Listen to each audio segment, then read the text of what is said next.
Huddle Sports Network broadcast. You can find us on Roku TV, Amazon Fire Stick TV, Facebook, and YouTube. Get all your sports news here first.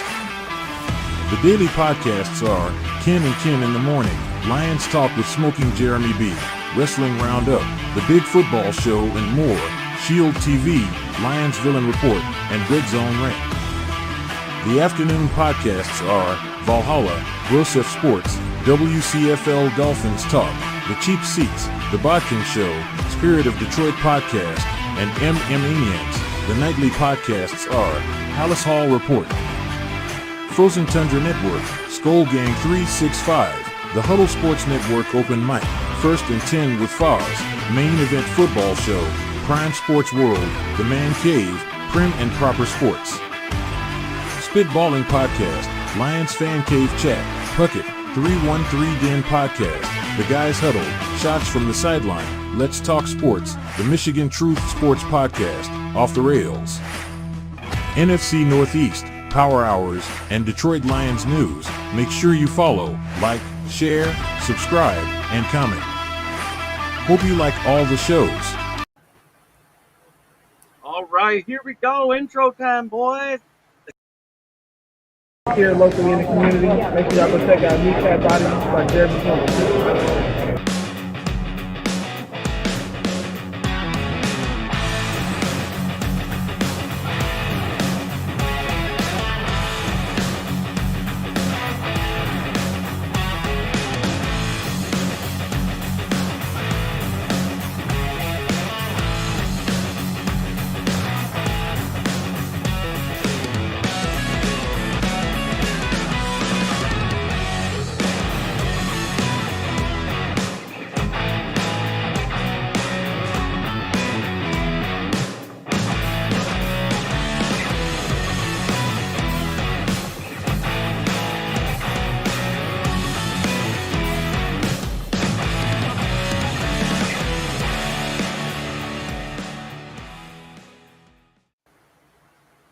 Good evening. It is the Lions Fan Cave Chat. I've got Will Vogel and Bistrilla, the Thrilla, in the house. We got a couple other people invited. If they show up, they show up. If they don't, they don't. One of them being, of course, Von Doom. The other is Bistrilla's partner in crime for nothing but the smoke. Uncle. There we go. Uncle. It Rumble. It is Smoking Dad.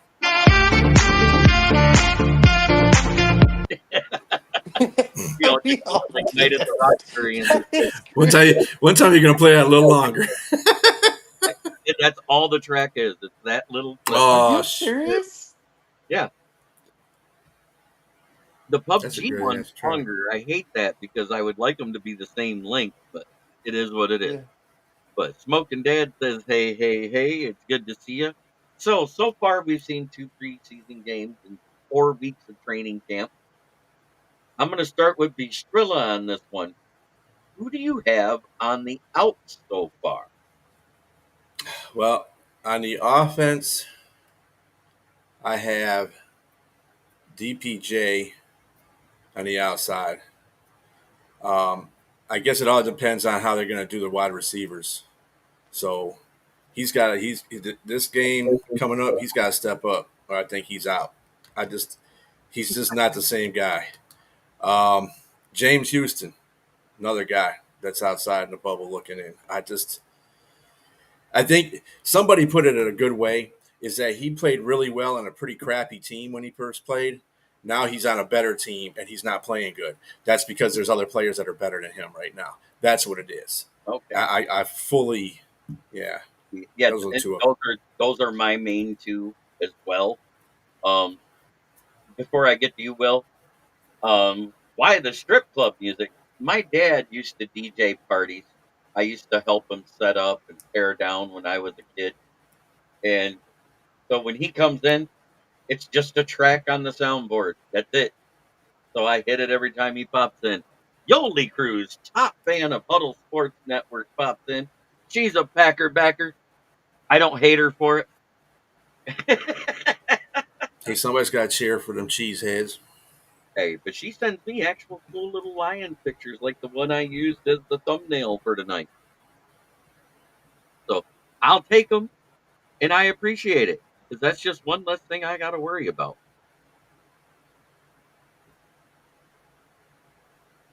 Will, what's your take? Who do you have on the out?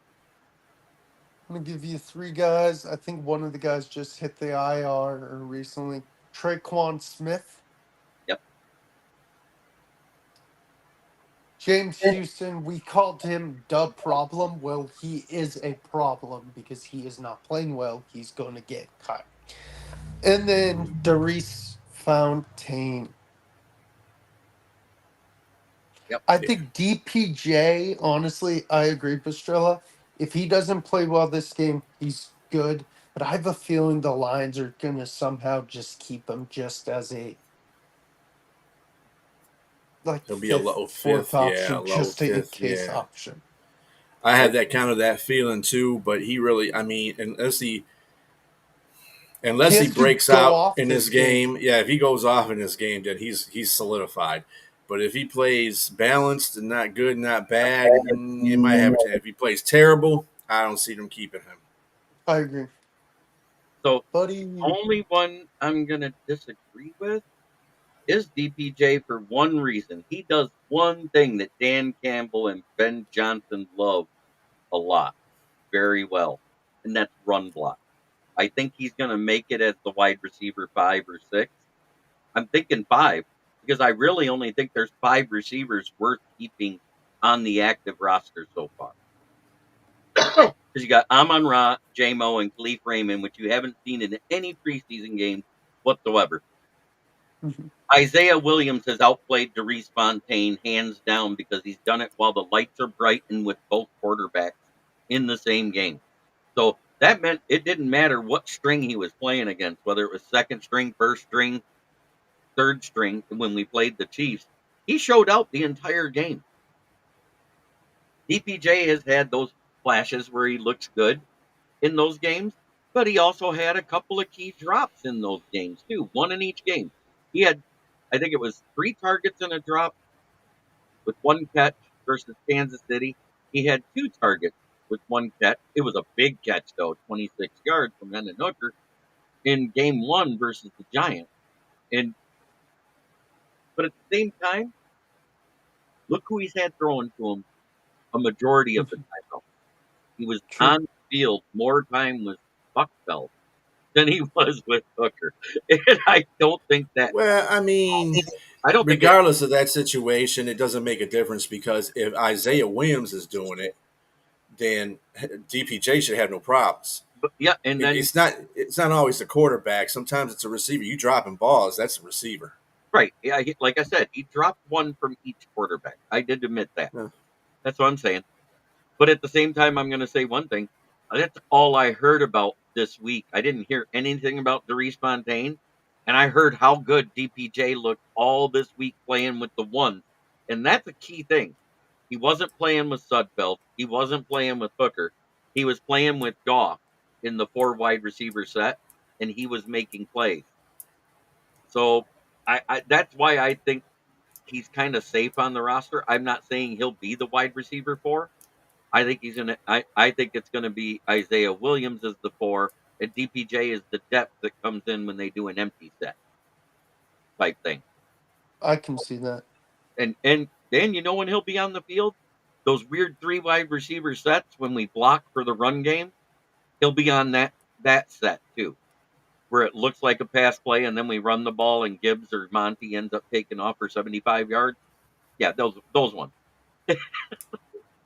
Right, right. That's and Isaiah Williams. Hey, don't count out his blocking on that Caden Davis run.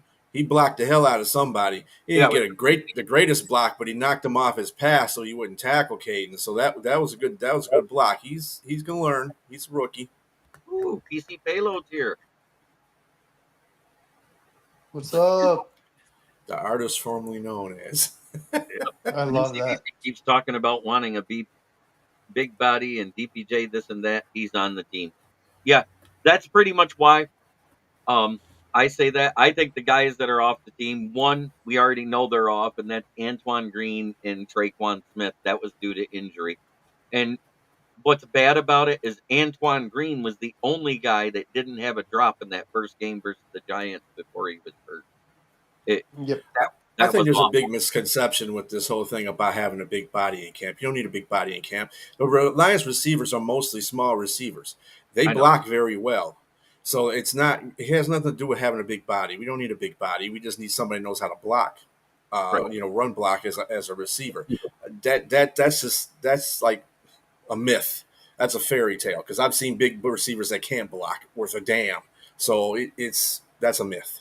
Oh, let's look at They need to get rid of that. Dallas wild card game when Calvin Johnson was called for 3 holding penalties on third down runs in the second half. Mm-hmm. Yeah, He couldn't run block to save his butt. That's the God's honest that's truth. the only. That's one of the bad things about Calvin that people don't mention, and gets all his accolades from his offensive production, but he wasn't one of those guys that's going to help you down the field and block. Right. You But like I said, Derice Fontaine, I have him out 100%. I'm 50-50 on DPJ because of the things I've heard at camp versus what we've seen in the preseason. That's what I was getting at.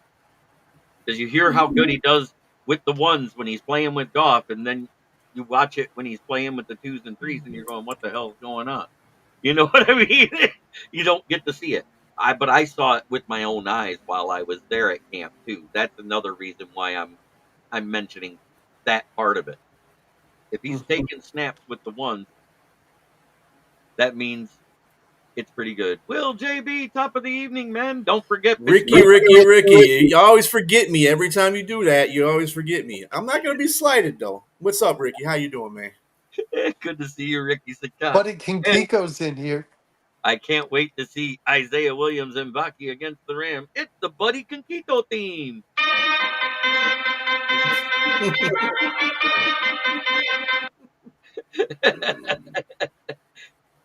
It Each just sounds person like gets their own theme that song. name. That's why I've done it. The first time I sat here and just listened to all the tracks, I was like, that's Buddy Kinkito. That's Buddy Kinkiko. Do the shake his head. Need rockers while it's going on. Right. Rocks. Shut, cooker rock, shut. Okay, fine. Top of the morning, Three Stooges.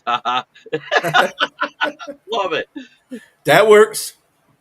By the way, in case you missed it this morning, I did have one good one for you because I know you don't always get to watch that noon show I do, Bistrilla, but I did have my nice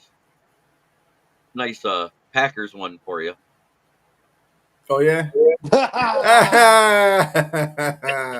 But that's Aaron Rodgers though. We want to see one with number 9 on it or 8, Or whatever 10. his damn 10. number is. 10, yeah.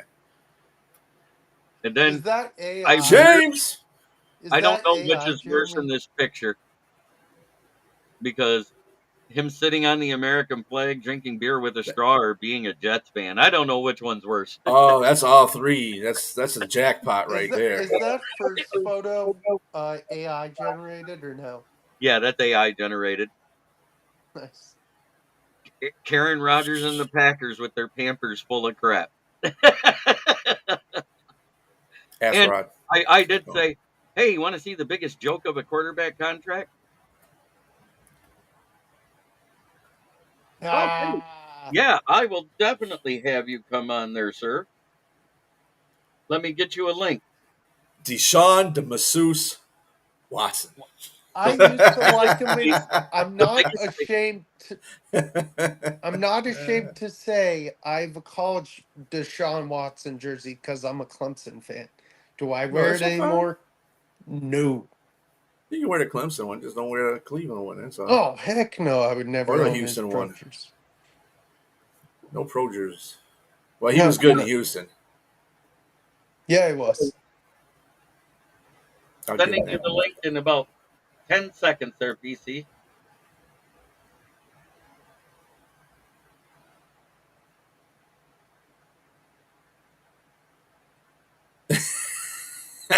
Yes, I did, Ricky. I couldn't see what he said. It says Deshaun the Masseuse Watson. And then there was this nasty one here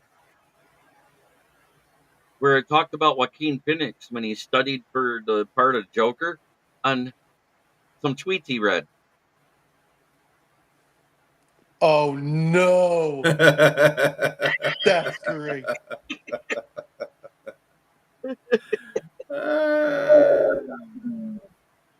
All right, he's seen the link. That means he'll be here shortly. I love PC. PC is great. Yeah, PC's cool as hell. There he is. It's your boy, PC Payload, in the house. I'm almost here. I think audio won't be working. That's okay. PC in the house. Y'all like butter because you're on a roll tonight.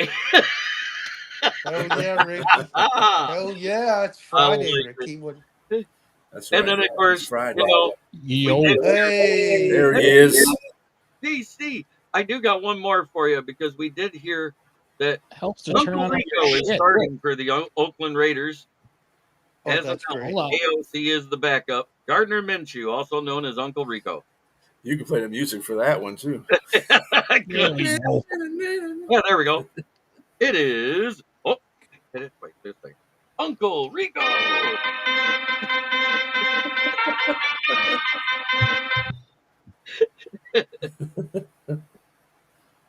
Oh, And the porn music would have went with that too. So yeah, Oh, yeah. damn. No, that goes with porn star Jimmy. That's automatic.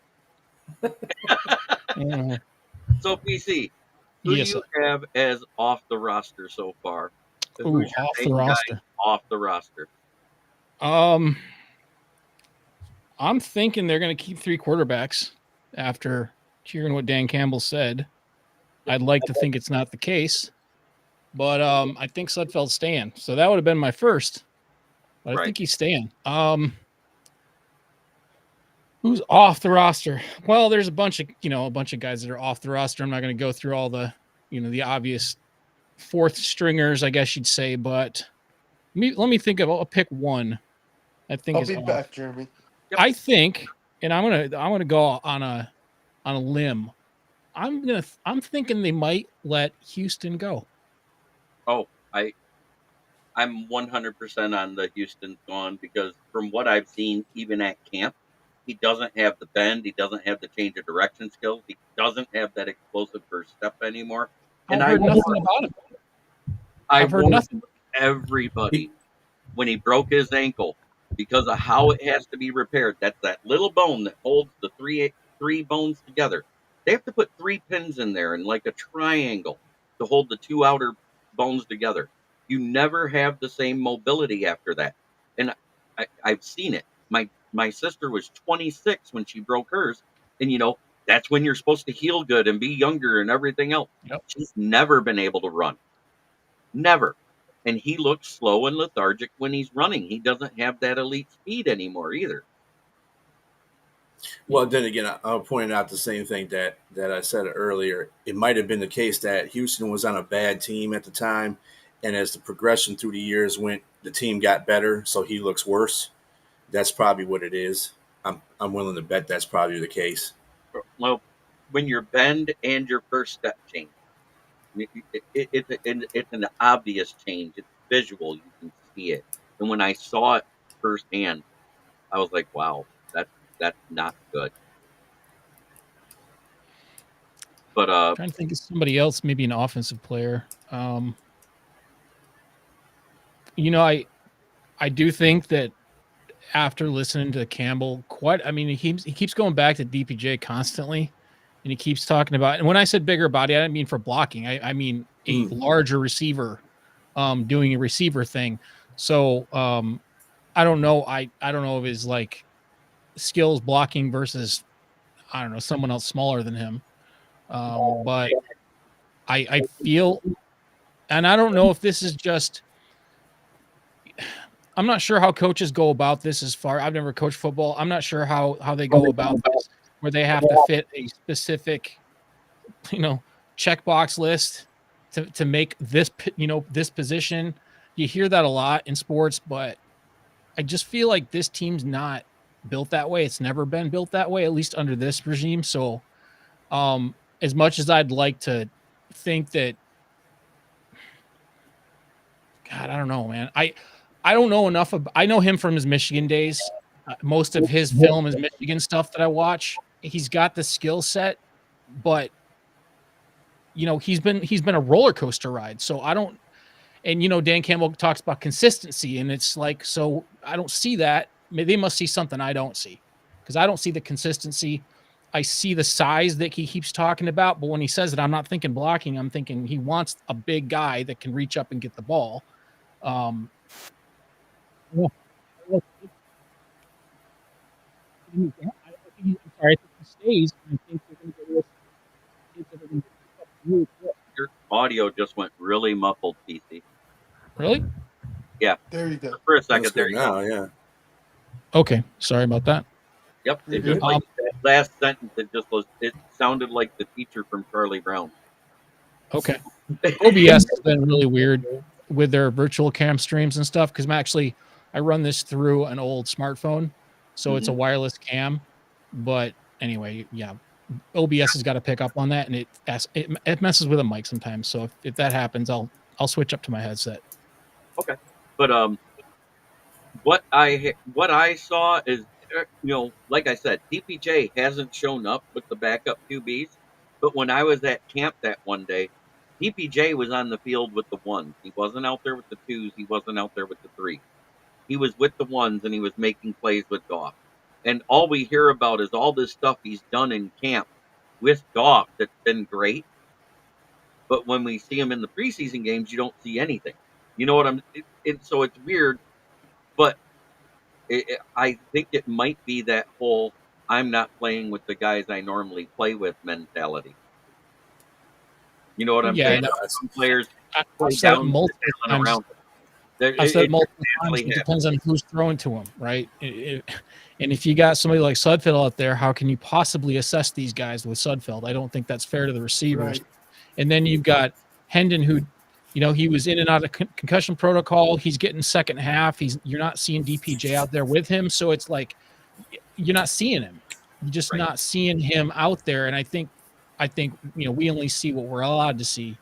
Whereas they're obviously seeing something with him in camp. Right.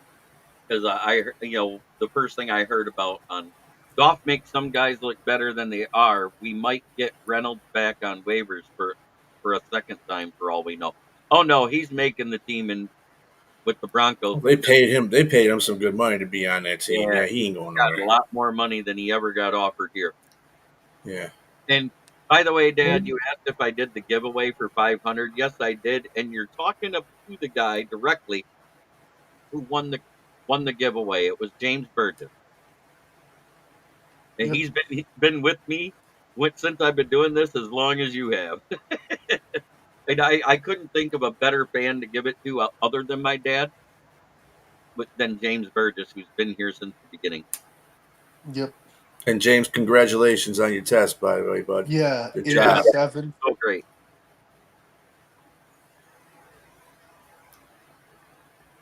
Yep. But at the same time, another guy that I have off the roster other than Houston, Mitchell Agood, because sometimes they use him at DN and sometimes they use him at linebacker. He's done a good job at linebacker, but he never showed out at the defensive end position when he was in. He kind of like disappeared. Everybody else made plays, and I don't know if that's because he ate blocks or whatever. Because the cameras don't show every angle, Yep. but when he was on the field, like I said, he made some good plays in the run game. He batted a ball away on another. He's kind of like some of the beat writers' favorites to possibly get in, but most of them have him on the bubble, and there's a reason for that because he's mostly played with the third string defense. He hasn't played with the second string. I want to win when you give away the tires, Patty Grimes. Well, she lives in Too Grand bad I win all Rapids. tire giveaways. I'm kidding. He lives Yep, in Grand buddy, Rapids. that's the truth. I'll see what I can do about hooking you up with some tires, Patty. I don't know if they'll be new. Not if they're on my dime. Exactly right. But and another guy, Stephen Gilmore, went from camp Hmm. darling and preseason darling last year. He's been kind of trash this year. Really, he hasn't done anything. I No, would that's love not for him necessarily to true. stay. I He's would he's love. been play. He played good in the last 2 preseason games when he was out there. He did his job. There's a one that everybody wants to put that one where the guy got away from. That wasn't his. That wasn't his. That was a safety that messed up. It sounds like the safeties need to play a little bit better. At least the secondary safeties have to play a lot better. And Iffy was another one that made Meek look bad because he was supposed to cover Worthy on that one play where he got loose, and Meek was like running past, like, where the hell is my damn safety help at? Because if he decided to go take a downhill run at somebody, I said, don't do that, dude. If he's making Stay the your. roster because he was drafted, the guy that I Well, got yeah, out if he's of the making the safety roster. room that's either on the bubble or out is C.J. Moore, because Yeah, Yep. Brendan I'd agree with Joseph that. way outplayed him, and he's been absolute trash in coverage this year. Oh, we had him was for special teams anyway. He really wasn't a. And we got other guys that can do that, do the exact Yep. same role. Uh, Betts has been showing out on special teams, and he's made some very key third down plays. I think he's going to make it at the back end of that defensive end room. I think Ukwu makes it on the back end of that defensive end room. I seriously have Houston on the way out. We usually keep 5 or 6 defensive ends and 5 defensive tackles. That's what we've kept every year. I think that's basically it. I unfortunately, though, he'll have to be signed to the practice squad because he's been in the league for 6 years. So you can't automatically waive him. He has to be physically cut from the team, and then they have to sign him back to the practice squad. The other guy that's on the bubble that could get in or out, because if he has another great play or a couple of great plays, it's Caden Davis. Because Caden Yep. Davis has done well, but he hasn't been perfect. You know what I mean? And especially the way he broke out on that the big run after the Sudfeld 15-yard dump off. Yeah, I Adding think back Yes, I Williams, agree. squad. Coach I Fitzgerald. think they'll keep him practice squad. I think he works well with. I don't know about as a Sudfeld throw, but I think he just screams practice squad to me. I like him as I like his long stride. I think they'll use him to as you laughed at me. No, I'm my dad. Laughing at his sorry, my dad. comment wasn't good enough for you. No, No. it's my dad's comment. Just messing with you. Yeah, Caden Davis, I think definitely practice squad. I don't know about Betts, man. I have a soft spot for Betts. I did since they went after him pretty much right away before anybody else. I think his story's really good. I was watching, I can't remember who was making the video, a YouTuber that was, I think, reading way too far into the way he interviews, thinking he doesn't have his confidence up or something like that. I'm like, dude, do you know Canadians? Like, I'm telling you, they're super polite. I'm just telling you, my dad's French Canadian. Like, they're very like proper, polite people. And the kid is that's just how he talks. It's please and thank you and ma'am and no, no sir, yes sir, and it's not a lack of confidence. So, but as far as him on the field, again, I think he's practice squad. I don't know about it. Uku's probably going to be in front of him, but I do like his speed off the ball. If you ever watch like his all of his stuff from CFL, he's the first guy and he is off the line like immediately, and it's not even close. When you watch it in slow motion, he's not off sides. He's probably going to get a couple offsides calls because he's going to be on the Lions, but man, he's quick off the line. I think if he can get that stride in the NFL, I think he can get a few sacks, maybe 4 or 5 sacks a year. So, I think they'll keep him on practice squad to keep up the chops of the other D line. And if somebody gets hurt, who knows? But I think it's him over Houston for sure. I just One don't think thing Houston's healthy. I think what he's going to end up being is what Comiskey was last year. On the field rarely, and backing up when Hutch goes off the field that 9% of the time. I think that's where he's going to be stuck at unless he like absolutely shows out in the first few games he gets to do that. Because if you look at him, height to weight ratio, it's basically just a smaller version of Hutch. Ooh, I Because like. Hutch is 6'5" and 276. He's 6'3" and 256. That's almost the exact same person, just 2 inches shorter. I think Hutch could teach him a lot. He's got, if you watch a lot, like I watched a lot of tape on him before. I mean, about the time they got him, I knew he was on the market, and I was looking for what teams he might, get signed by. And I wasn't surprised that the Lions went after him, but I was pretty happy about it because I'm like, yeah, this guy's got some serious talent at his level. And if you watch, he's got the beginning blocks of Hutchinson's spin moves and stuff like that. He's just not quite refined. And I think him and Hutchinson, if they were on, if they could work together, I think there's something there. And he's obviously a development piece, but I do think there's something there, and I hope they keep him. Same here. That's where I'm at because I think the other side is going to be that platoon of Davenport, Pascal, and Levi when he's not. If everybody else is tired, Levi will come in on that side. You know what I'm saying? Levi right now is considered the third or the fourth defensive tackle. You got Reeder, Aleem, Martin, him, and Wingo. Wingo has that size where he can play defensive end, but he hasn't showed anything when he's been at defensive end, which is why he's been rated so low defensively by PFF because he's done okay as a defensive tackle. He'll take on a double team. He doesn't push through it. The other guy gets through. So it, it's exactly what I thought. He lacks initial hand pop. He doesn't have the lateral agility to be that defensive end guy yet. So that's why you're going to see those other guys platooning at the defensive end. Yeah, he gets ate up by blocks a lot too. I saw that in Kansas City when he was playing. He had that one good play, but it was like Right. he got ate up by a lot of blocks. Right.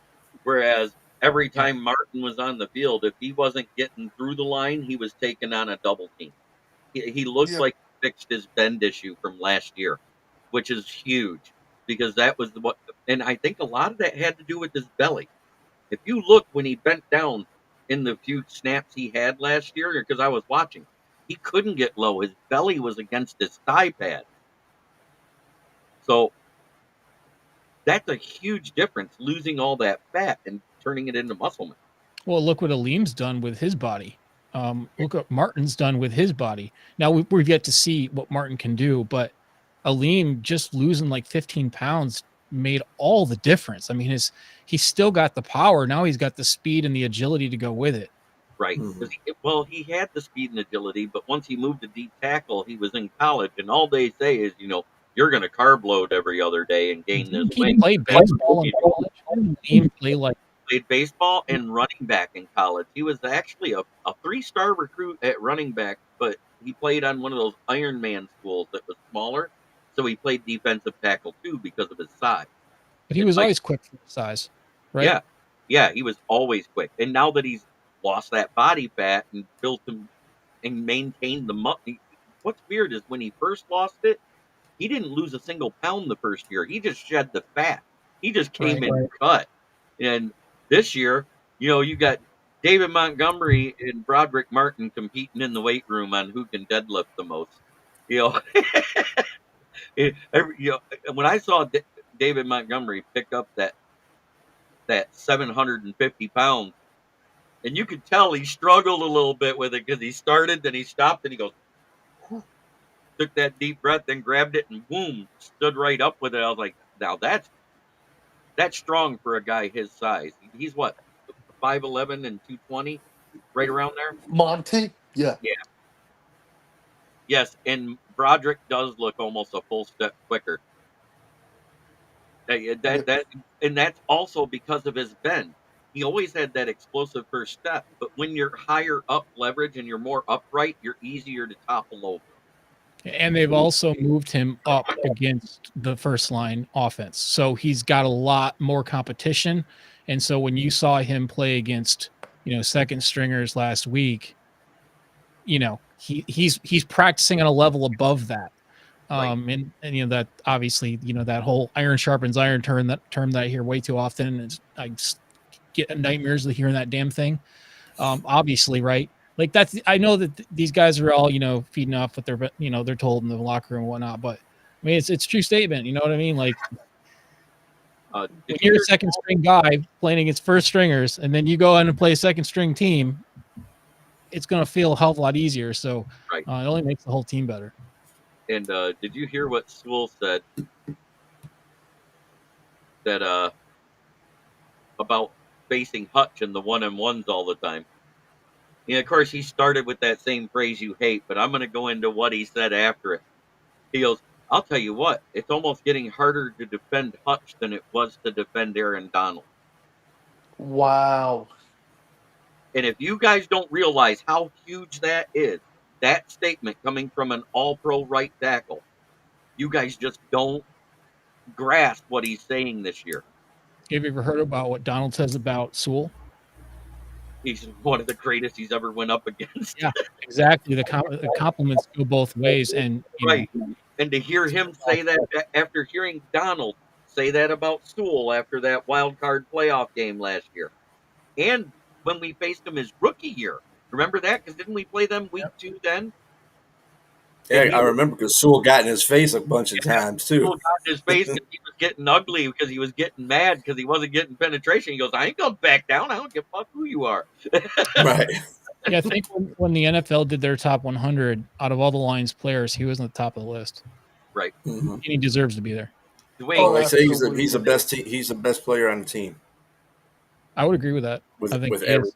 I mean, I just think I Hutch mean, has the ability Amana's to, up there. I think Hutch is up there, but yeah, Panay is the leader on that team. yeah, Penny he's absolutely Panay monster. is a brick and Mm-hmm. James Burgess gives house. me a little shout out there and said, thanks to Jeremy mentioning it. All you fantasy footballers out there, do not sleep on Monty. He's cheap and he'll get 10 or more TDs this season, too. I'll probably I have a draft next Saturday during work, so if I don't have to auto draft, I'm picking a few lines up. Yes, buddy Conquito. In the one-on-ones, that was the only guy they could think to put against Sewell that might have a shot. And I guess they're 50-50 against each other in those Mm-hmm. one-on-ones. Mm-hmm. You know, one time Sewell will ragdoll him or whatever, because let's face it, Hutch is not the biggest defensive end in the league. It's gonna happen. Well, It it's matters how 710 from LA's in here going pending a title. Panay is a tidal wave. I said when we drafted him, I said we should call him Panay and the Breakers. Penei Sewell is very aggressively minded offensive lineman. He's not going backwards; he's going forwards. Even when he's probably supposed to go backwards, he's so strong that he's going forward. And so when you got somebody like Hutch coming at him, it's like two cars going at each other at 100 miles an hour. And whoever makes the first move or the wrong move first is going to lose that battle. And I would love to be fly on the wall watching those guys go at each other, man. That's Oh, such a cool battle. it is. It was cool. And seeing the one-on-one drills between the wide receivers, the number ones going against the number one wide receivers, the first stringers. That is a cool battle to see because all it is Goff sitting back there and they do a timing thing and they say, okay, you've got X amount of seconds to get free and he's going to release the pass at this time. So they count it off like 1, 2, go. And he throws the pass. And if the guy's there, he makes the catch or the guy bats it away. And it was 50-50 with Amon-Ra St. Brown when he faced off with on Arnold. It was 60-40 versus Carlton Davis. But Amon-Ra's always had Carlton Davis's numbers, so that don't matter. But Alan Ross got everybody number. right. Mm-hmm. But to see it go 50-50 with on Arnold, I was actually impressed with that. And that because he's a rookie. You know what I mean? He-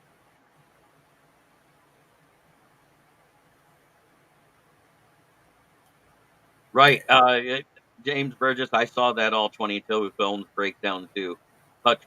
on Hutch recently that Hutch is not even at his peak. He has so many moves. It was eye opening. Yeah, because they broke down all of his moves from college and what he's done in the pros. They incorporated it all, and he hasn't used everything yet. That's the crazy thing. He hasn't used everything he used in college yet, and he's gone up every year. Mm-hmm. And yes, Patty Grimes, I agree. It's a great thing we didn't take Justin Fields that year. Oh my God, absolutely. Speaking of Hutch and Sewell, did you see that beautiful Sports Illustrated cover? Yes. Yeah. Awesome. Yeah. Yeah, that's another topic. I didn't put it in here, but Sports Illustrated with their AI program has predicted, because they did like 17 of them doing the AI thing, and the team that won it the most was the Lions. This isn't like the old stuff that they did back in the 80s and 90s where they just go, this team, let's talk about them and say they got a good Super Bowl chance. But at the same time, being on the cover of SI as a possible Super Bowl champ in the preseason, it isn't as big of a curse as some of the other fans have been saying. Because I actually looked it up. Because in 1985, the 84-85 season pre cover, guess who was on the cover of that? The Bears, Bears. I'm guessing. Are you gonna pick up the Sports Illustrated? Oh yeah, I'm going to buy that tomorrow morning. But anyways, um, Well, they've only gotten one correct in 23 years in the beginning of the century, and that was the Patriots. They've had 5 others that participated in the Super Bowl on their cover get into it. But right. like I said, you know what? I'm gonna tell you something about us Lions fans. I'm not saying me particularly, but some Lion fans. They look at a shiny thing in the window and say, "Oh yeah, great, awesome." Yeah, you Dude, know what? stop doing It, that. All right. Let I the Lions get to where they get. Don't start being Nostradamus on people. We want them to go to the Super Bowl, but it's gonna be hard work for that team to get there. They got a target on their backs. This is a new year for them. They got something to play for again, but let's not put all our damn potatoes in one basket, okay? Come on. Just No, chill on. I got them at 12-5 at best, quite honestly. I mean, Well, I I got them think at 12 14 and and 5 4. is probably a good record considering the schedule is much harder. And they got a target on their back, just like you're saying. I And PCP, Jeremy and I, we've talked, and I think we did our window of wins. I think most of us had between 11 and 13 wins. yeah, I'm saying 12 is max. I'm looking at the schedule and I'm looking at now, granted, we have a lot of indoor games, and that's going to help golf a lot. Um, Especially we have a lot of like strings of home games. I love the first 4 games, fantastic. But I just everybody in our division got better too. And I Yeah. think we probably split. I think we win the division, but I think it's by 1 game. I don't think we're going to know till the end of the season. it's by 2 Think so? because I'm looking at everything that changed with the Packers. Remember coaching consistency. We're the only team that has all the same coaches, top to bottom, for the main coaches. They have a new defensive coordinator. And I was just listening to the Tundra Network tonight because they're on just before me on Huddle Sports Network, and Will even heard me listening to him. Mhm. He goes, "We're going to get beat for big plays early, but by mid-season, that should be the learning curve where we come into that and stop that." So if you look, and somebody ranked them as the number one high-powered offense, and I kind of disagree with that. They've got Way They've got disagree. 4 number 2s and 2 3s on their rosters for wide Yeah. receiver. I don't think they're quite as good at wide receiver as everybody thinks, but because they can spread the ball around, it's harder to cover that team, is the only thing I'm going to say. Because they got 4 guys that don't have that mentality that I'm the diva number 1. Yep. I agree. Well, they got a new running back too, so you don't know where that's going to be going. Because when you have somebody that's been with you for a while, you have a steady pace of where your running back. Your running back knows the plays really well. Josh Jacobs is getting thrown into another offense, so I mean, running is going to be important for Green Bay for them to Right. win games. They're going to have to because they can't let Jordan get hit at all. as much. Put it that way. He can roll out of some things, but But you yeah. got to keep people off of him so he can make those throws, because that's when he's at his best. And, the games that he does really good in the running game was pretty damn good when they were winning those games. Now, he was playing good when they didn't have a running game, but when they had a running game, they were winning games. That's the thing. That's the difference. So And if yeah, you I got us going to 14-3. I only see 3 games that we can lose. We got 9 games that are home games that practically favor us. I think we're going to beat Dallas and Seattle. Those are 2 of the people we got to get off our back anyway. Those are games that, in fact, DC even pointed out that he wants to get revenge on because he needs those games. I think San Francisco we're going to beat just because we're just going to be frustrated from the last time. Now, all this is depending on where our injury status is at the time, or any Yeah. of the teams that we play, our injury status is at the time. You know what I'm saying? So, I mean, I like the approach to the preseason where it's okay if we get our 2s and 3s banged up, but we ain't banging up none of our 1s. So that's all there is to it. Yeah, and well, by week 10, everybody's banged up.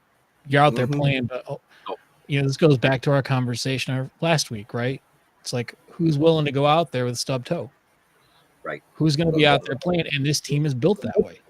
Mm-hmm. We have a team without divas. We have a team with a bunch of really damn good players that want to be on the field, and that's been proven over and over and over again. And you got a lot of teams like you're talking about with rookie quarterbacks and say a diva receiver. That doesn't always go so well. There's a lot of learning curve. There's people for the football. You don't hear that coming out of Lions camp. You don't ever hear, "Oh, I didn't get enough catches," or "I didn't get enough touches," or any of that shit.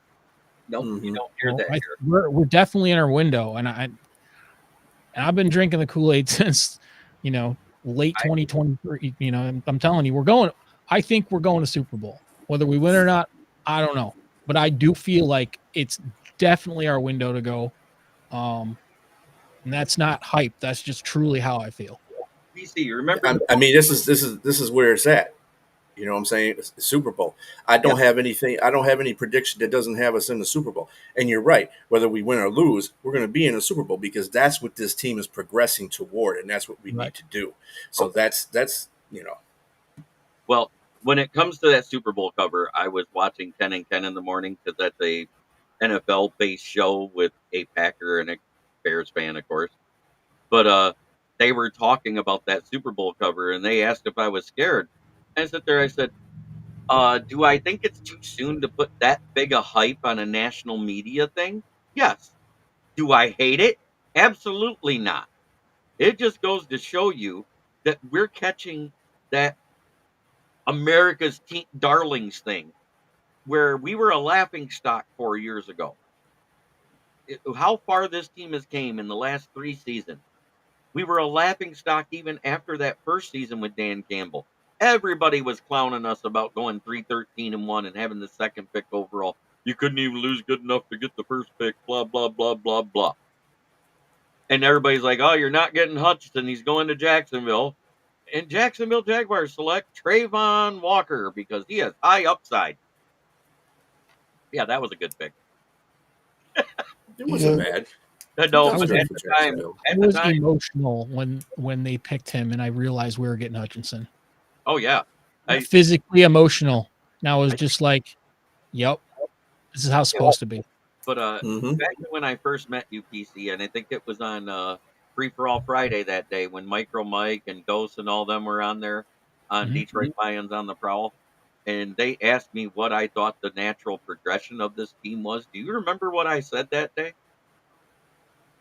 You're asking the wrong guy to remember stuff. I sit there, I go, we're going to be a bad team this year. We have a horrible roster. If we win 5 to 7 games, we're lucky. And we didn't even get close to that. We got 3. And then I said, the next year we'll be a middling team contending possibly for a playoff spot. What were we? A middling team that needed the Seahawks to lose. That was it. Because we beat the Packers in week 18 to get that 9-8 record. There was other teams that were 9-8 that got ahead of us because they had a better out of conference record. That's all it was. Seattle beat us that year. That's Seattle why. beat us. That's up. But I'm just saying there was another team that was 9-8 that beat us. because they beat one of the teams we lost to. That's how that, between that and that, we couldn't get in. And then and then I said, then we're probably going to win the division in 2023-24 season. I said the next year we go to the Super Bowl. I'm not saying we win it. I'm saying we're going. And the 5th year is when we win the Super Bowl. I said that was the natural progression just because of how bad that roster was and where it would go each year. If all the Progressively gets better and better and better. Yeah. And that if you go back, and I'm not going to quote teams because I'd probably mix up which teams I'm trying to remember, but if you go back through history, the teams that are built through the draft and built properly are typically 5 to 7 years in the Super Yeah. Bowl. And then they go maybe once every other year for like 5 more years, and then they start over again. And then the whole rebuild starts over again. And that's, obviously there's a lot of factors that go into that. So we are right at the beginning of that window, and we're there at the 4th year. I would say probably a year faster than most teams because of how well the drafts have gone. And they're not making stupid business decisions and hiring, signing guys for ridiculous contracts. They unloaded all that garbage, and they started properly, and they're doing it right. And right, you can't argue with how they're doing it. You're always gonna have haters out there that we lose one game to one team and it's like SOL crap. But the people that pay attention, like you and I, or I'm assuming the 4 of us, it's clear as day. It doesn't take rocket science. You watch the team; they got better, and they're better faster than most teams progress into where we are now.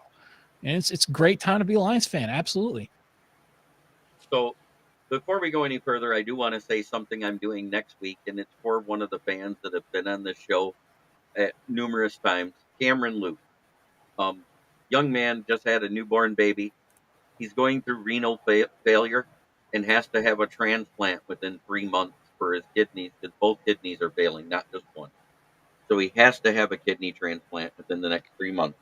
So next Friday is a fundraiser. If you want to donate, you can donate to my Cash App, but we're going to all try to offer something up as an auction type thing. It'll be a bidding. And Dan Leonard's talking about giving something away, doing like a bingo ball raffle 50-50 style for him. And I think that's great. I think that because he's got some stuff that he's got hidden away from when he was a collectibles dealer.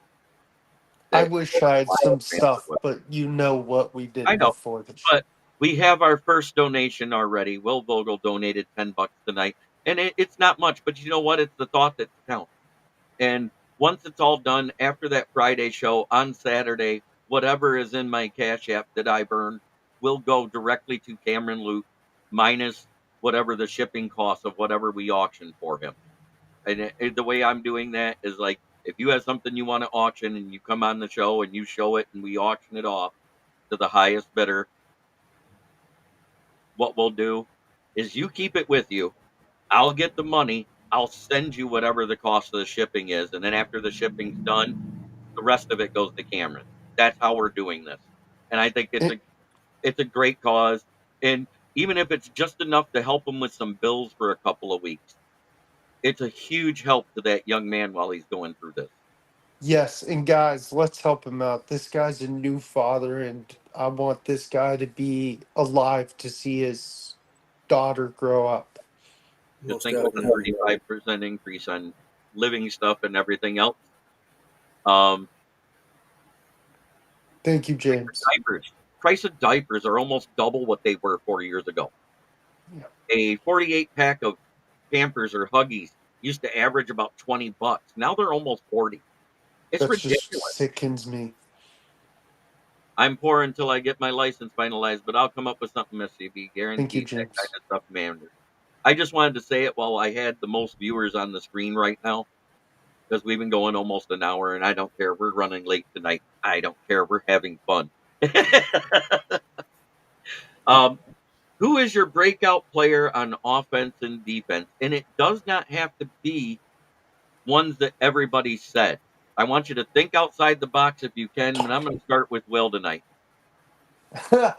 Well, I'm basic on the offense one. We all know who we want to see break out. It's J-Mo. We want to see J-Mo say, shut up to the naysayers. Everyone's like, "Oh, he's a bust. He's a bust." Oh, I'm sorry. Him being partially injured and or being injured and missing a handful of games and only playing in his last few, and you're calling him a bust. I give people a 3 to 4 year window to determine if they're a bust or not. So JMO, shut those people up. And the other one is a second year player on the defensive side, and he was compared to my other team, Panthers, Luke Kuechly, and that's Jack Campbell. I think Jack Campbell. Do I think he's going to have double-digit sacks? But no, I think he's going to have a solid year and just get used to playing with a stronger defense. Okay. DC. Will did me dirty. He took both my guys. That's why you looked like that when he said Jake Campbell. Yeah. He's like, as soon as he But said, before you knew where he was going, didn't you? before Hatter's House made his comment, the first guy that came to mind was Sanoni Vadke. And I really think that what's going to happen is he's going to get a few snaps. He's going to get some special teams, obviously, first, but you're going to have Ben Johnson dial up a couple plays for him. And he's going to shine in those plays, and they're not going to be able to keep him out of the game. And I think, I'm not saying he's going to have 400 or 500 yards. I'm just saying every time he's got the ball, it's going to be one of those guys, just like everybody's been watching him in training camp, that he's going to shine and he's going to work his way up this roster a lot quicker than people think. So that's my offensive player. Okay. But Will did me dirty on the defense too, so I got to pick somebody else. I'm going to go with Anis Rakestraw. I think that he is incredibly versatile. They've had him inside and outside, and he's done well in both situations. He's extremely aggressive. He's a good, sure tackler, but I don't think he gets as much of the spotlight simply because Arnold was our first round draft pick. So I love his attitude. And I just think that he's going to have some huge plays for us this year. So I think that have to be my defensive rookie guy. I like both. Yeah. All right, B. Strilla. So my breakout player on defense is going to be Levi. I think Levi has shown a lot, and I was one of the first people that said he was out the door, but he showed me that wasn't going to be no cakewalk. Did we not both say that before preseason started? We both said this. Mm-hmm. But he showed us the way. He's been playing really well, and I do he's going to make the roster. He's going to be in there because I know he's going to make one of those impact plays when he's in there. He's done a very good job this offseason. I think he during the preseason and training camp he's done a very good job. You haven't heard anything bad about him. Mostly everything's been good. Or you haven't heard about him. Sometimes no news is good news. You know what I'm saying? So I want to see him break out. I also had JMO because I was trying to figure out an offensive player that may start that everybody is really they all broke out. You know what I'm saying? I think JMO's the only one, or Vaki if he gets that chance. But original players on the field, yeah, I would have to go with JMO as well. All right. Well, you guys didn't take my offensive player. Because somebody's got to get them guys the goddamn ball. It's going to be Jared Goff. It's going to be Jared Goff. I was kidding. You need to be slapped for that one. Somebody needs to slap you so hard the butt chin flies off. But anyway. Look at it like this, though, Jeremy. This is the reason why I didn't pick him in the first place, because I was like, well, he's already doing better every year. He's done better every year since he's gotten here.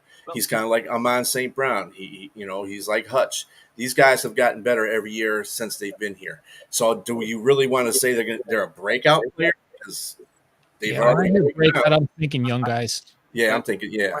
What I'm talking about by breakout, what we haven't seen from Goff yet, is a spiral. No, spiral. Spiral is not on a deep pass. Get it right. 1 point for PC on that one. 1 point to PC, yes. But anyways, I was going to say a 5,000 yard season. Ooh, that would be nice. That's aggressive, man. Well, it only takes 245 yards per game to get 4,000 yards. Well, if you're tossing 60 yarders to JMO, then maybe that's possible. Right. I'm saying now, because the O line looks like it's improved, because everybody says Zietler's better than Jonah. Glasgow was great at right guard, plays good at left guard. Taylor Decker's healthy. Panay Sewell, it was just a bruised foot. He's fine. We've heard MCDC say it himself. He's fine. He's not missing any time. So therefore, our O line's healthy. Our depth, for the most part, is healthy at the O line position. We seen a guy that nobody thought had a chance of looking good this offseason look great last week against the Chiefs won. Do you know who I'm talking about? Manu. Manu was our highest rated offensive lineman versus the starters of the Chiefs last week. I don't think so either. No. That's actually the name of a play. A naked. No. I know, but chances of that happening are like. And I think the other thing about that too, Jeremy, is that since they have this dynamic and the running back core is deep. Right. I just see a lot of Ben Johnson running now, and I think he's gonna fix those third quarter blues that we have when we come out of the locker room. I think he's going to fix those. He's going to be running the ball a lot more aggressively, and I think that's where it's going to cut Goff a little bit down as far as his passing yardage overall is. Amon-Ra's going to get his. We know that. Laporta is probably going to get his. We know that. If JMO gets 80% of what we all think he'll get, and everybody else does what they always do, that's 5,000 yards is what I'm getting at. Mm-hmm. I'm not going to be mad if you're right. That's what I was getting at. That means we're throwing it deep in the Super Bowl somewhere, and I'm fine with that. Right. And I'm not going to go 5,000 yards and not make Super Bowl, and that's a lot of yards. And yet we've gone better running each year he's been here too. If you think about it, we had what was it in that losing season? We had 1,800 yards rushing with DeAndre Swift and the first couple Jamal games Williams to carry on Coleman before Jamal Williams took off. Remember? Because the first couple of games, Jamal Williams was still banged up from the off season, so we were using carry on. Then once Jamal got here, carry on was gone. And then the next year we had Jamal Williams in them, and they had a 2,000-yard season. Mm-hmm. Last year it was 2,100 yards between everybody, because you had to throw in the couple hundred yards of Reynolds in there, almost 2,200 yards actually. So we have gone up in the running, and his yards have gone up every year at the same time. But at the same time, we haven't had JMO available an entire season yet. Exactly. That's why I said JMO. And think about it. He had 42 targets, 24 receptions, 324 yards, and 4 touchdowns with only 4 drops in the regular season. Think about how many teams haven't seen him on the field. So Right. a lot of teams, they're going to have to treat him like a rookie. They just don't have enough on him yet. And they certainly don't have enough on him how he is right now, or at least how he's been in camp. Oh, nobody's seen. He's going to be absolutely lethal. If he can do what he's doing in camp on the field, he's going to be absolutely lethal. And I would not for a moment discount him as offensive player of the year if he can do what he's capable of. The other thing that you have to look for too, Josh Reynolds got a lot of them yards last year. So you take Josh Reynolds away and you put JMO in there, I still think you're not going to get quite 5,000. He might do well to get close to there, but with the plays and the players that Ben Johnson has at his disposal now, he's even got better depth for that this year than he had last year, and he was running nuts on people. So just think of what he's going to have with everybody he's got here now, including JMO. I mean, JMO was doing a lot of end around runs, and he was killing San Francisco with that. San Francisco couldn't stop that. Yeah, and to your point, I think that has a lot to do with why he stayed. Mm-hmm. Why would you want to go coach a team built from scratch when you finally got the team you wanted to call plays for? Right. I think that has a lot. He knows what he's got. Josh Reynolds last year had 40 receptions on 72 targets. 608 yards, 15.2, and 5 touchdowns. Jameson Williams didn't play the first 4 weeks, and yet he was 24 receptions on 42 targets, 364 yards with a 14.7 average, and 4 touchdowns. So he only played a third of the season less and almost had the same touchdown production and almost the same yardage per catch production. What I'm Yeah. saying is, and a better catch ratio than what Josh Reynolds had. Excuse me. Yeah, well, you also got to consider that extra year of practice now. I mean, there's just Right. all the pieces are coming together for him to have an absolute breakout season, and if he didn't, I would be truly disappointed. I mean, I would be so incredibly disappointed and surprised, quite frankly, if he doesn't have a huge breakout season. Who's your defensive guy, Jeremy? My defensive breakout player, Aleem McNeil. The addition of Reeder, Broderick Martin playing better, and Levi being able to platoon next to him to give him an actual defensive tackle that does more than be a bump on the log, aka Benito Jones. Burrito. He's going to get freed up because you can't double team both of them. That's exactly what's going to happen. If Reeder can stay healthy, he easily absorbs 2 offensive guys easily. And Broderick Martin has been and eating up double team this whole preseason, and he was doing it out of 10 of his 18 snaps last year that everybody forgets about. Look what happens if you double Reeder and then you double Hutch. And you got Liam standing out there. You got one-on-one with on the other side. Pascal. That means Liam is one with the guard. And that also frees up our secondary to add an extra 1 or 2 guys back there. So it's just perfect recipe for absolute destruction of that offensive line. You notice we haven't even mentioned the other defensive ends. If they're better than what we had last year, and it looks like they are on paper. Let's just put that out there now. You add in that, you can only single block everybody on the defensive line right now. And then you've got Glenn calling all kinds of stunt blitzes and stuff too, which he did, when they got more aggressive. I think Campbell kind of encouraged that a lot. Yeah, there's no way this defense can go back. It's not going backwards. I'm calling them a top 15 defense based on what we got in the draft, based on everything I've seen. I'm saying top 15. And if we can get to that 15 plus, that literally gets us over the hump. So, it's just simple. It's simple. You just watch and go, yep, that's all it takes. Top 5 offense, top 15 defense. You know what that equals last year? We were beating the Chiefs in the Super Bowl. Yep. We were the 22nd defense because the passing defense was that bad. Yeah, I typically don't like to play money ball, but I mean, it does come down to statistics sometimes, and that's it. That is it right there. It's, can your defense get out of the basement and just get average? You don't have to be a top 10 defense, but you do have to be top 15. I agree. People have gotten to the Super Bowl with bad defenses before, but I'm just saying that maybe that I have a higher expectation than you guys do, because I want them to be a top 10 defense. They have the equipment to be a top 10 defense.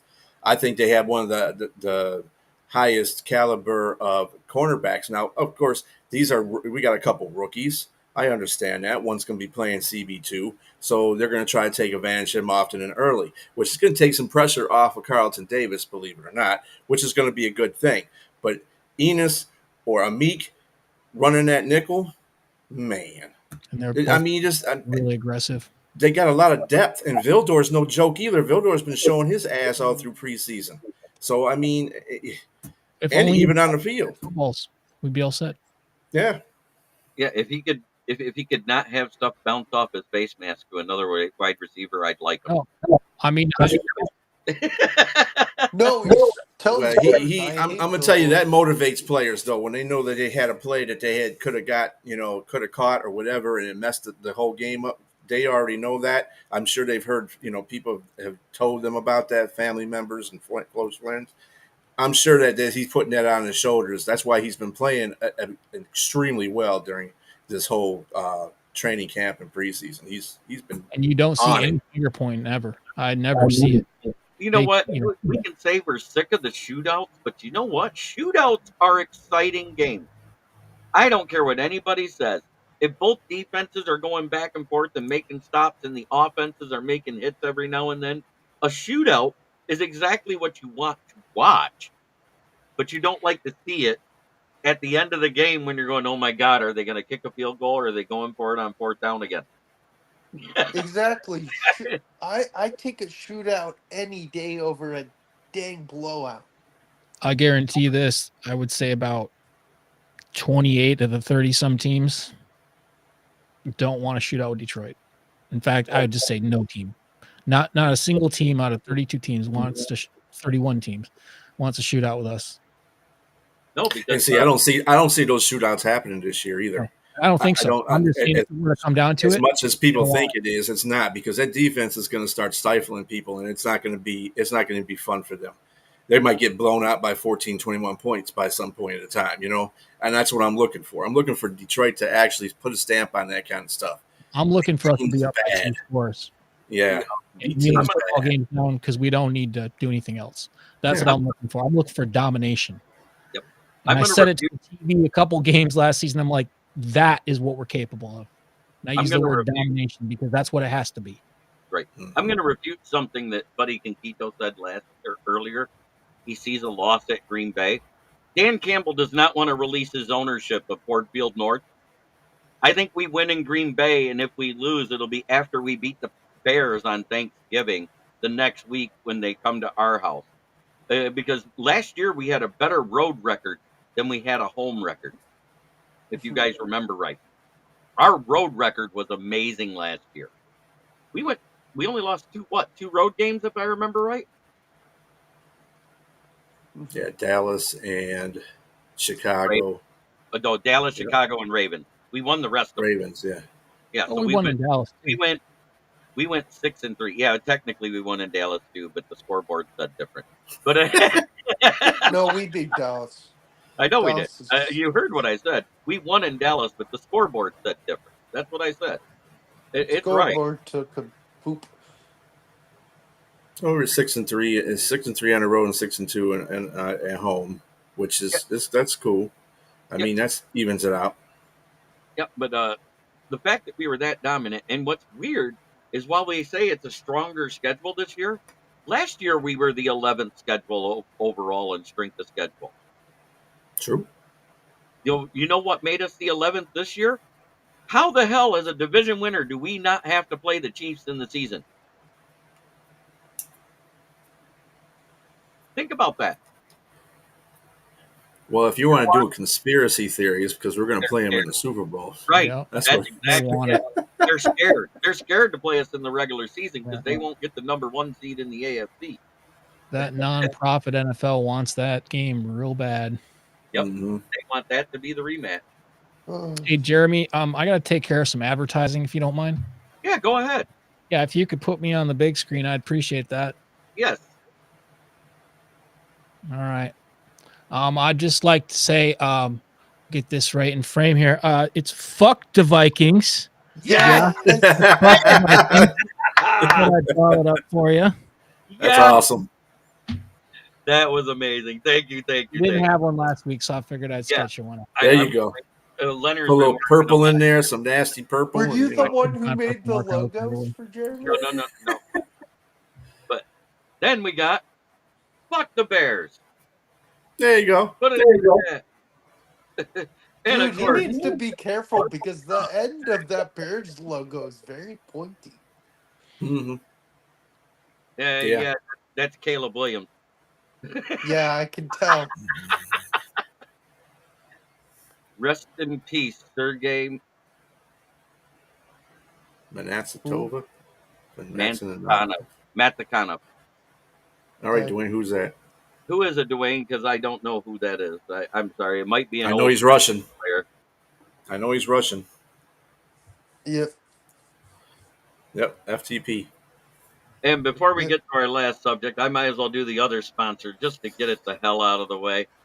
Because we know B loves this so much. It's the one that pays me. It's Grand and Service right at the corner of South Grand Traverse and West Atherton Road. 602 West Atherton Road. Where? In Flint, Michigan. Flint, where the water's shit, but the tires are good. Stop in and check us Yes. out. Used tires starting at $40, depending on condition and size. And new tires, call to get your quote. 810-233-8230. Talk to George Red or myself, Smoking Jeremy B. I'm gonna call that number one day and be like, "Can I talk to Jeremy? I have a question." Hey, I didn't fuck it up this time. I like last week's jingle, buddy. Oh, 1970. Oh, really? Yeah, I heard they're only letting him take it in shotgun because every time he's been under center, he gets a Woody. oh Yeah, no! Buddy Kinkito said, just think when Caleb Oh, gets Dwayne center. Keane. That's sad. Oh, Red Wings player from 1997. Yep. Okay. Yeah. It's been a minute since I heard the name. Yeah, I thought it was some like I have no idea. We've 97, been so he'd be losing. pretty young then still.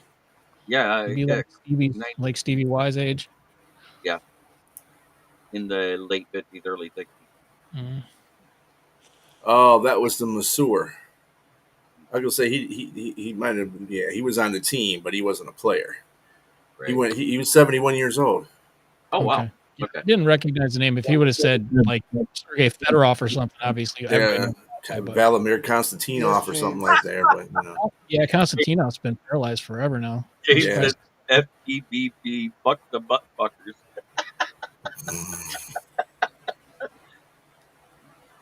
Just remember, if you want that, also SJB coming to Brandon's when my mom's Buick needs tires. Fantastic. That'll be great to see you, brother. Fuck the Vikings. Dude, he looked. Yeah, exactly. You should have put him on the end of the It horn so almost he looks gets like a Viking stabbed. farm, but I want to say he's riding on a load from Caleb Williams. Yeah, I mean, you'd have to pay me to this is not something you get commissioned to draw. You know, this is more of a I found a Sharpie, and even like I'm not even gonna waste good paper. It's like an old piece of that's how much I value that. there you go, Dwayne. Fuck the Packers, Bears, and Vikings. There you go. That sounds like a FTPPV. disease. That's what it is. They're diseases. Yeah. And by the way, I'm thinking about doing an auction. That way, when we play the Bears, for somebody that's going to that game, whether it's home or away, I'm going to auction off a custom LGBTQB1 jersey. Let's go. I will order it Damn. to order to get sent to you directly. Can we And do bidding a on that nickname will for start all other quarterbacks like Love Hurts? Because I think that would be the ultimate troll job. You could go to Ticket Smarter and buy home team stuff and then walk and sit in the home team wearing a Chicago jersey when they see the back of it. What the fuck is that? Imagine the old Bears guys from SNL be like, "What the hell?" Fuck the Vikings with Skull, Copenhagen, and Mild Happy Days. My dad's a Vikings fan, and I hate the Vikings. The Vikings. I don't get me wrong. I hate to face him, but I love Justin Jefferson as a player. Oh, he's a beast. Oh, he's awesome. Oh man. And Jordan Addison being out the first 4 weeks is going to hurt them with his ankle injury. And Hawkinson too, right? DJ Hawkins Hawkins is going to be out until about 5th week, 6th week, somewhere around there. He's out till Halloween. That's the earliest he'll get back. Oh, Ooh, they're that's scary. screwed. They're screwed. And I think that's Well- right after they play us. Because we do have an early game. The Bears The with Bears. the Bears. That was the Bears. funniest bit ever. PC, I don't know if you saw, but I actually got to go to the draft this year in the media room. You And said something last week about that, yeah. yeah, it just watching Caleb when he was getting up and that beat repeater said, "Hey, Caleb, can you give us a bear down?" And he went, "Go Bears."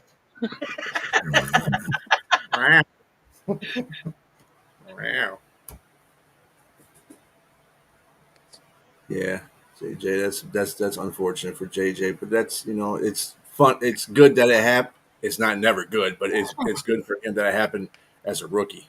You know. Yep. Right. Being that young and the ability of the body to heal at that age is so much better than what it would be 3-4 years down the road. Mm-hmm. Yep. And like they said, they repaired it before it was a complete tear. It was a partial tear while they were in there cleaning up that meniscus. And I think that's even bigger news because they might have been able to salvage it and just repair the broken part of it where the partial tear was with the microsutures that they used in that situation. And the microsutures actually are supposed to make those ligaments stronger than they were before. Gotcha. And I don't Oh like. man, I need I'm of the Windex. mind that I want to play the best players. I don't want the Lions to play a banged up team. I don't want any excuses. So, Yeah. I mean, I wish selfishly, I prefer him to be healthy because he kicked the crap out of us single handedly last year, and ever since he's been in the league, more or less. Hmm.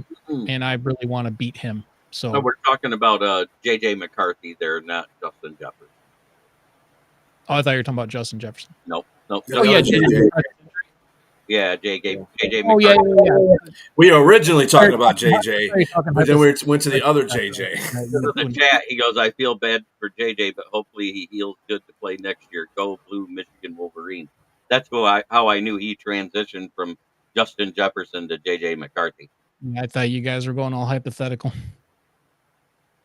Oh, yeah. 100%. I do wish JJ McCarthy would have stayed in another year. I think he needed it because I've said this before and I'll say it again. For as many wow throws as he had at Michigan last year, he had as many just what the fuck throws. Yeah. I wonder where he would have been drafted. That's the thing. He struck while the iron was hot and got lucky and was the 10th pick overall. That's what he did. And a lot Some of the teams, guys that win the national championship do that. some teams get obsessed with players, and they just, that's just how it is. You got 5 scouts that are saying, no, really, you got to take this guy, and eventually people, that's how it is. I mean, look how we got Hutchinson. So I think Jacksonville just got obsessed. Mm-hmm. yeah, Yeah. Mm-hmm. PC payload, you're right. But I heard an interesting thing on the ticket, and if this take is real, this explains everything. Chris Ilitch hasn't wanted to dump a lot of money in either team lately. Their mother is sick. And the Mm. rumor is once the mother dies, they're selling all the teams. They're selling the Tigers and the Red Wings. Wow. Well, that'd be a travesty. Well, I'm 50-50 when it comes to Lions and Wings. Grew up in a hockey family as well, my mom's side. So I haven't missed a Wings game in 15 years. Watched every single game, probably longer than that. And I will tell you that the Ilitch kids, these are silver spoon up their ass kids. They didn't work for anything. Their dad had to work for everything. They didn't work for shit. They were handed the team. They were handed money. They were handed huge corporations. They're not good with money. They mismanage money terribly. The last good decision they made was bringing Stevie Y back. And so when it comes, I don't want to go on a Wings tangent because this is not a Wings chat, Right. but as far as the Illiches go, I wouldn't put it past them to do that because it's all about the money for them. They're all about, I mean, they've defiled the jerseys now. They've put some sort of, it's Priority, which is a garbage collection company. And they put it on the Wings jersey. If they started throwing Ford Field or Ford F-150 on Lions jerseys, fans will lose their fucking mind. Oh, and yeah. that's what the Wings fans did.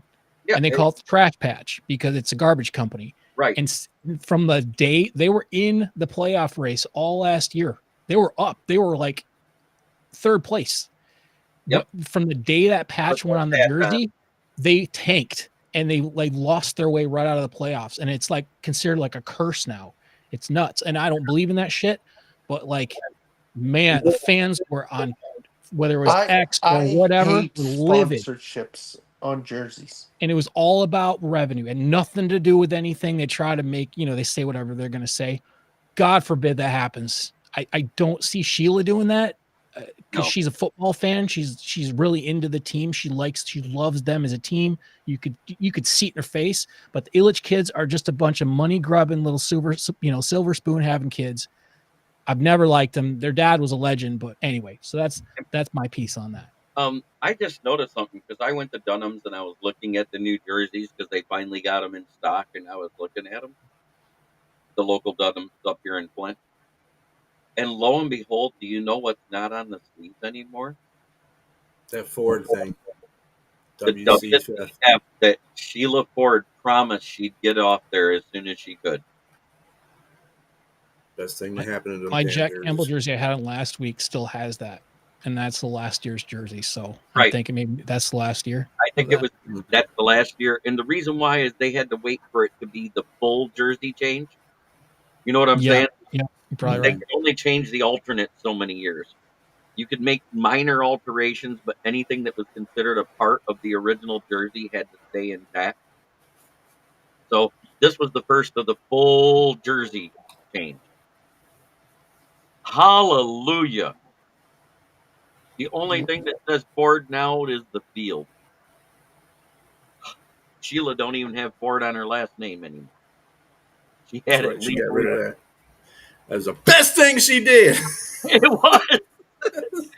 Hey, look at it this way. I don't want to be affiliated with this company at all. Right. Do you remember when everybody thought when Willie Clay Ford Sr. died that Junior was going to get it? Do you guys remember all of that? That everybody was saying, "Oh no, Junior's going to get it," and it went to the mom. And I come to find out, Willie Clay Ford literally wrote in his will, "I will not give it to Junior because he told me to hire Matt Millen."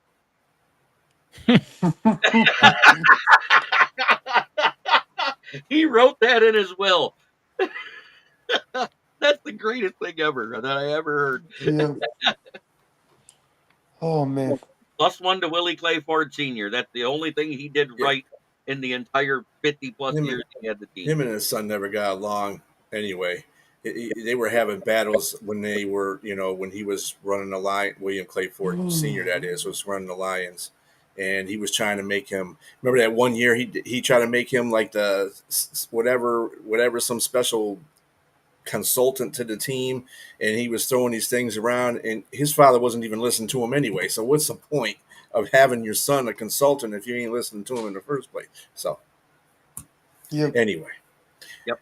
But at the same time, Dwayne Keene says, "Love this Lions team and enjoy this coach staff because it's a complete team we had for a very long time. Dan Holmes cooking since they've been here and making this team a contender. 100%." And James Burgess goes, "Fuck, plus fucking 6 for that in the will." That's great.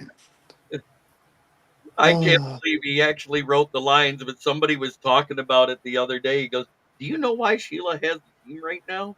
He literally said, "Phil Jr. can't have the team because he told me to hire Matt Millen." yeah. I was like, that's the fucking greatest ever. well, he gave it to Martha, so He gave it she to didn't do Martha, much with and it either. Martha realized she was in over her head after what was it, year 2, year 3 of her? Because she came in after Caldwell was hired, right? And then she hired Bob Quinn like just before we got rid of Caldwell. Food queen. So 4 years.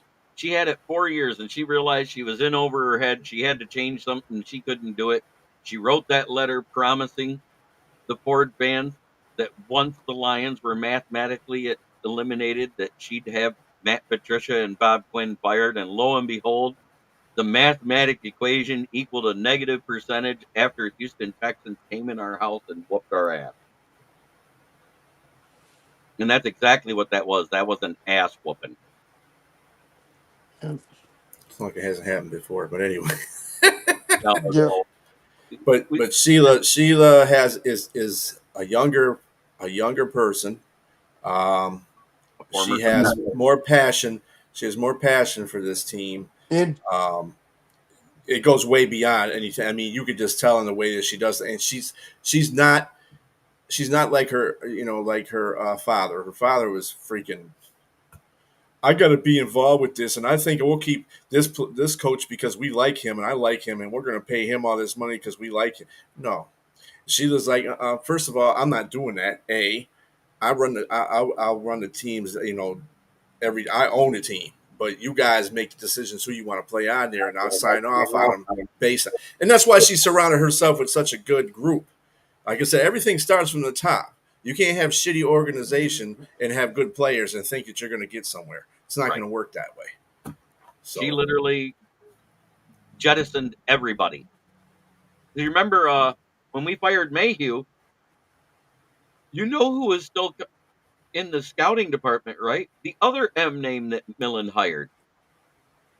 There was Martin Mayhew, and who was the other guy? is he still there? He was I thought they still got there. rid of him. They got rid of him with Bob Quinn and Matt Patricia, is what I'm saying, that year. Because he was like the assistant to the GM or national scout or whatever he was.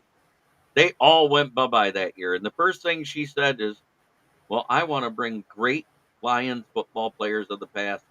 And then she contacted two GMs that had nothing to do with the Lions, two former GMs, and said, you guys are going to decide who we're hiring. You always kind of know who the person with the most courage in the room is when they're never talking about themselves, and she never talks about herself. Jeremy, who were the finalists It was before?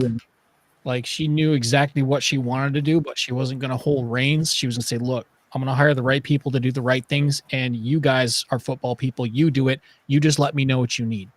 And then when they asked for it, they got it. There was no bullshit in between. Yep. And when you have that from quite literally the top down, not just coaching and management, but when you have that from ownership all the way down, how could you not want this? And How could I you not want want to to say, poo on the face of every fan that hated the fact we hired our coach before we hired our GM. I have a question, Jeremy. Who were the finalists for the head coaching position before Campbell got hired? Before Campbell got hired, the only thing we heard was Robert Salah. But he went on that 11 o'clock news thing in San Francisco 6 hours after his first interview was done. He goes, well, it looks like I'm a lock, and if I get the job there in Detroit, I'm going to walk barefoot from San Francisco to Detroit to coach Matt Stafford. They already knew Matt Stafford wanted out. And That where right did there they put the get nail. That right there put the nail in the Robert Salah situation right there, because they already knew Matt Stafford wanted out, and he didn't say to coach the Lions. He said to coach Matt Stafford. I don't think Salah would have been a bad choice. If the history would have been different, I don't think it would have been the best choice. I think, time shows that we've ended up with that, but I don't think he would have been a bad choice. He and Campbell have a lot of the same traits. Exactly right. James Burgess says Sheila knew what she didn't know. Bill Jr. wasn't smart enough to know the same. Right. Yeah. And Gigi says, I'm going to buy the Bill, right Bill was an idiot. to do a movie called When Sheila Met Dan. I love it. Oh, that's great. But at the same time, Dan Campbell did his introductory speech. 2 days later, we hire Brad Holmes. The next day, he does his. And they sounded like the one sounded like Same. a coach. The other guy had GM speak, but it was the same type of speech. We're going to be a no bullshit team. We're going to work. We're going to do this. The only thing I hate about Brad Holmes' speeches is that damn he does every 5 seconds while he's talking. And when he does that, it drives me bad. He clicks his tongue on the back of his speech. Yeah, every time I watch a Holmes presser, my comment is typically like, "Yeah, Brad, we know, but we understand, we get it, bud. We know. Thank you," because and that's just the way he talks. Shouldn't make fun of him for that. We heard the same thing basically from Dan. So Dan is more powerful at giving his speeches than Brad is to me. Right. Brad is a good speaker, but he doesn't have that. He's not where Dan Campbell is. He's definitely He's not there. a motivator. There's a Yeah, difference. He gives a good on the telephone. That's it. Yeah, you don't have to. Yeah, right. You don't have to be. So okay, and now what do you want to see in this last preseason game? guys. I'm going to start with you, B. I just want to see, as always, these players coming out healthy. That's first and foremost. I want to see. I guess they're going to have Hooker start. I want Hooker to be balling. I don't care. I want him to be throwing it all over the field. This is what I'm saying. Last time when we talked about this particular game, the last game, don't think they're going to count. They're going to really concentrate on the running as much as they're going to do on the passing. Only because Hooker's going to be the one starting, and they want to see what he can really do because he can run with the ball too. That's the hitch that we have with him. And I think Vaki's going to be starting. I think Vaki's going to start this game. Him and Craig Reynolds. I just want to see. It may be what they'll do. I don't think they'll do it. I haven't heard anything specified from DC yet about what number ones could play if they play, because he said there may be somebody starting that are the number ones, but he didn't know yet. He said it wasn't going to be Goff though. Maybe some of the offensive line plays that are healthy offensive line just for a series. They could put Hooker behind that line, even if they have the crazy ass receivers that they're going to have to, they're competing right there. I would, if he gets behind that line, I want to see what he can do. Amen. PC? Yeah, I didn't know that Hooker was playing first half, but that's exactly what I was going to say. First thing I was going to say is I want to see Hooker start a game, not finish a game. I want to see him playing with the projected number 4 and 5 receiver. I want to see him playing with Vaki. I want to see him basically playing with all the guys that Sudfeld played with. And so we have a really good, black and white on, okay, this is what it looks like with Hooker with these guys. This is what it looks like with Sudfeld. And I think that, to B's point, I think that's probably what Campbell was thinking too. I think he's like, look, we got to see exactly who QB number 2 is. They want to know that. I think they probably already do, but I think it's, there's 3 preseason games for a reason. Let them play them out. If Sudfeld comes out and just absolutely blows Hooker out of the water, which, it's not going to happen, but if it did, all of a sudden, what are they going to do, right? So, yeah, I know, I'm laughing at myself. The fact you said the words made me laugh. Right. I mean, they can't both be out there at the same time, so it's not technically physically possible. But what else? I would like to see what they project as their number 2 defensive line out there together. Mm-hmm. Yes, you're going to get some of those 3s in there, but I really would like to see a solid mix of these are number 2s on offense and these are number 2s on defense, and have them all out there for the first half. So to sum it up, that's what I want to see. And then second half, do whatever the hell you want, and get these guys off the field so they don't get hurt. And it'll be fun to watch either way. It's preseason game 3 to me is just kind of like we were talking last week. Like, it used to be the dress rehearsal, and it's completely the opposite now. It's just, okay, you want a job, show me something amazing if you want a job, but we're pretty much set.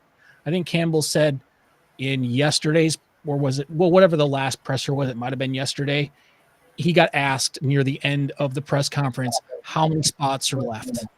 And I think he said 5 or 6. I was surprised he answered the question. Because he kind of paused for a second. I'm thinking he's going to say, yeah, I'm sorry, I'm not going to answer that. But he was like, yeah, 5 or 6. I think he said 5 or 6. 5 or 6, I'm surprised there's that many, actually. And obviously one of those is clearly wide receiver 4. And I think another one is, okay, we're going to keep 4 running backs. And I think it's obviously going to be like a Reynolds or Vaki Reynolds, one way or the other. But I think they're going to give the other 3 guys a shot. I do. I think that's how this team treats people, and I think that's fair. And again, pass rush. Is Betts going to be able to? Is he going?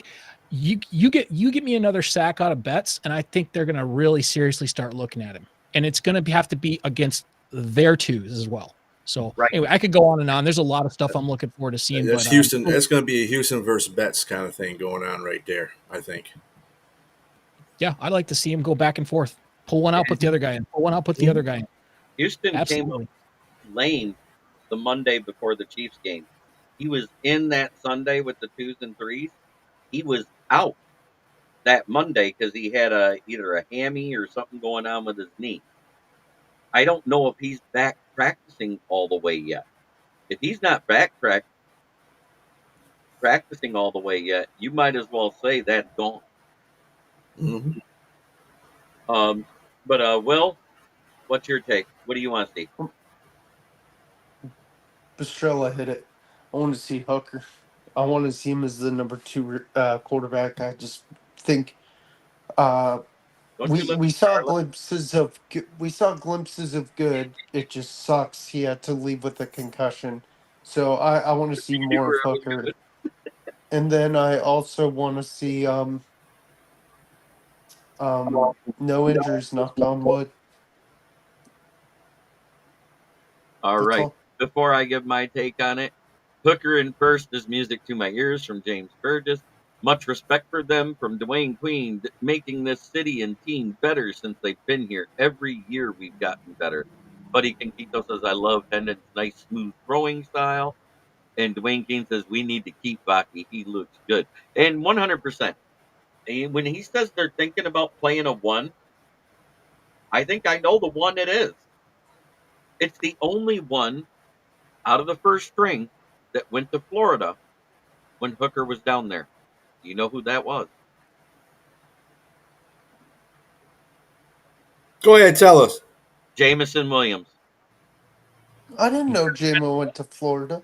Yes, to when everybody else that first week that Goff took all the wide receivers to California, Yeah. Jamison Williams and Maurice Alexander went to Florida, and they said it was to go meet up with Bridgewater about running certain routes. I was like, who's going to be throwing them the ball? Think about that, guys. I said it right here on this show, and they were like, what? I said, Hendon Hooker moved to Florida for the offseason to work out with Teddy Bridgewater before he started coaching that high school team. And but I think Baki's going to start behind Hooker because if he shows out against the twos, he's going to supplant and become the RB3 if he shows out and does anything close to what he did last week versus the threes. Yep. I think he's Craig Reynolds with more versatility. That's how I see him. I I, know that Reynolds plays special teams. I know that he's got blocking capability. I understand that. I think Vaki has got a higher ceiling, and I think that's the difference. but They have the same basic skill sets. but Baki looks a lot faster. Vaki he's shiftier. Yep. He's got some moves like that one juke he put on it. I think it was either a defensive back or a linebacker. I can't remember. And I'm just having a flashback like, dude, that's a Barry step. That's like part of a Barry step. And I'm not saying it, okay? Right. I'm not saying it, but I in my head, I'm watching that going, I've seen that move before. Called the And it's jab been a step. while. Barry was one of the best at it. That jab step where he looks like he's going to run into you, and He puts last all his second, weight and all his steps one weight, way and then he's gone the other way. and then gone the other way. Yeah, and Baki did it. I know exactly what you're talking about. Yeah, that was against the Chiefs. It was the linebacker about 2 yards past the line of scrimmage. He just stepped down. All of his weight was on that foot, and the guy gets ready to hit him, and all of a sudden, whoop, he was not Yep. there. I It But love when players do that. I'm gonna tell you one thing. He's still not gonna be a running back three, only because the fact that he's a rookie. right, but No. And that's what I think they're doing. But when I look at the comp of those two, it's the perfect complement to have the fourth running back like Baki. And I'm going to tell you right now, because Reynolds is closer to a poor man's Monty, and Baki is closer to a poor man's Gibbs because he has better receiving skills and better shiftiness. Do Yep. you guys disagree with that assessment? No, I agree. No, I think we're all a kind backup of, to the backup. Mm-hmm. but I think we Well, all see the same thing, but we're all kind of saying it a different way. Right. Yeah. It's just with the speed that I saw And out of Baki, don't forget about Zonovan Knight either. no, Zonovan Knight's a capable running back. he And is. he could easily they could easily have 5 running backs on this roster if they want to. I don't Because think they're he's carrying more than four, though. I think what will happen is he'll be one of those guys he try to because he's still in his fourth year, which means he can be waived if he's not picked up. He'll be protected at one point on the practice squad, just in case of injury. I think That's 5 what I running backs is too much, to be honest. No, James, I disagree with you on that because he is a rookie still, and he is going to be on special teams. So that's going to be his job for right now. They'll put him at special plays sometimes. Ben Johnson will, but running back 3 is definitely Craig's, and there is nothing. And DC said it. Craig is far ahead of everybody in that division. So Yeah, you can he's just forget that. far ahead of everybody else in the room. He did say Mm-hmm. that just Monday, I think it was. Mm-hmm. I got no love lost for Craig Reynolds, man. I think he's fantastic. I'm Yeah. not saying anything against him, Mm-mm. but it's a damn good thing that he's got a fire right below him. That's a good thing for the team. And Right. I'll quiz you guys. What is the one thing that all 4, let's just say, the 4 projected running backs are the ones that are on this team, regardless of order? What's the one thing all 4 of them have in common Grit. And grit. on the field All of them skill? got grit. Mm-hmm. On the Well, field yeah. skill. Oh, on the field They, skill, Grit. they receiving. all are fantastic receivers as well as running backs. That's not a coincidence. The No. team's built around that. So if you can't catch the ball as a running back, you're not on the team. Period. That's the one knock Donovan on. Knight has that ability, and I think Or that block. you got to do everything. You can't just be a good running back. You have to be able to do all of these things. Every single one of our running backs can catch the ball quite well, not just can kind of, if we need to. All of them. Montgomery's got fantastic hands. You don't see it a lot because he's a bowling ball. But, you look at the rest of the guys on that, so they're going to want somebody, whether if they do keep a 5th running back, let's say it's Zonovan Knight, right? Let's say they keep him. They'll use him on the practice squad, but they'll also scheme him like they're going to scheme, say, Gibbs in the passing game. So he's got to be able to have those skills to practice with the team. And I think you're right, B. I think that's your guy. I do believe that he'll be on the team one way or another. Yeah, because he's been sneaky in the preseason. Every time he's been out there in the field, he's done very good during the preseason games. And I've heard things, and I haven't heard anything negative out of training camp about him either. So, And like they I said, no played him. news is good news. Yeah, they keep playing him. So, and he's looking great. Now, again, he's playing on 2nd and 3rd teams, The two, but you got to get there somehow. the two I don't want to see on the field. As a matter of fact, they could be cut today if they wanted to. That's Jameer Jefferson and Jake Funk. Jake Funk, yeah. Both Those of are, I think, both of those are going to be casualties. Yeah, Jameer screwed himself way back last year. So Mhm. I don't even know why they kept him last year, but they did. So Well, he went to the practice squad. They did waive him, and that's what I'm saying. he came They back still to the kept practice him. squad automatically because nobody picked him up, and it cost him more money because it was the 3rd year of his contract than it would to get rid of him. Like this year, they could just say, "Yeah, we don't want you back," because it saves money. This is 4th year. When you're the 7th round pick, it still costs you more money to get rid of you until your 4th year, every year of your contract. It's Right. the same with all those rookie contracts. The first 3 years, you get rid of a guy through trade or cut or whatever, the cap hit's redonkulous against you because it's such a discount with the rookie cap. Mm-hmm. And that's why I hated the fact that Jeff Okuda didn't work out.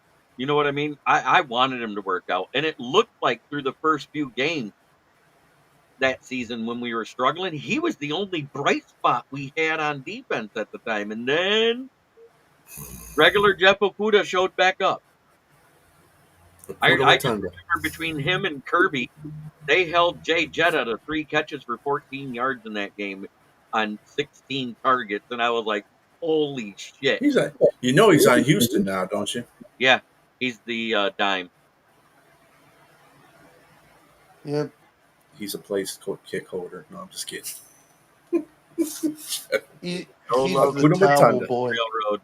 No Patty Grimes after he, as much as everybody says it's Hendon's fault for not knowing Funk was coming there, it's just as much Jake Funk's fault to see what's happening in front of you and not move away from his goddamn arm. Yep.